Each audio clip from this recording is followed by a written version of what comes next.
الهيمنه ولا الزلزال ولا التوابع، اللي حصل ده كان لازم يحصل، لانه الترقيع ما ينفعش، السلطه ما تنفعش، البزراميط ما ينفعش. وبعدين الفن يا اخوانا، الفن اللي بجد ما هواش طبيخ. صح؟ صح. حلو. دلوقتي راجل جه وقال عايزين نعمل تحفه. طب التحفه دي تتعمل ازاي؟ هو قال عايزين نعمل تحفه ترمز لتاريخ مصر كله. حلو. استبينا. بس تاريخ مصر ده كبير قوي وطويل قوي. يبقى احنا نعمل ايه؟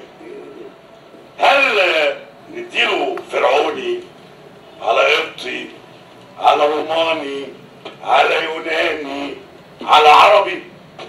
ما ينفعش طبعا، لان ذوق غير ذوق، والطعم غير الطعم، واللون غير اللون.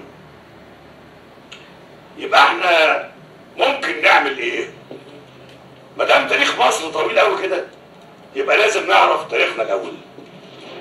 اما نعرف تاريخنا ولما نعرف مصر كانت امتى مصر بذات نفسها، مصر بحق وحقيقة، هنعرف احنا مين.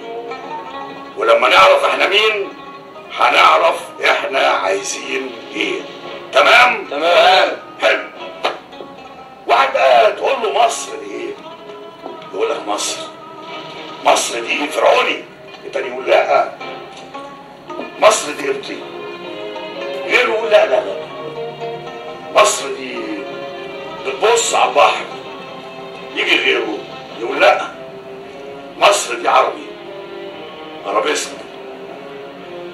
اما راجل الدكتور جه هو ومراته قالوا عايزين نعمل بقى حاجه تدل على تاريخ مصر كله على بعضه، بس الله يخليك اتواصله شويه بالارابيسك.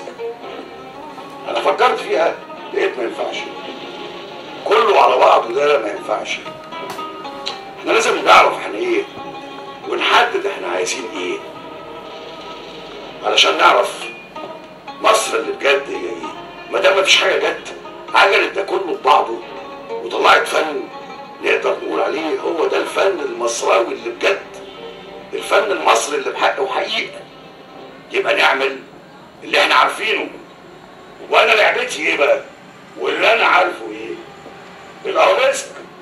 يبقى نتكل على الله ويلا. بس لا، في واحد تاني متعلم يقول لك لا مصر دي طول عمرها على البحر، وزي اوروبا ما عملت احنا نعمل.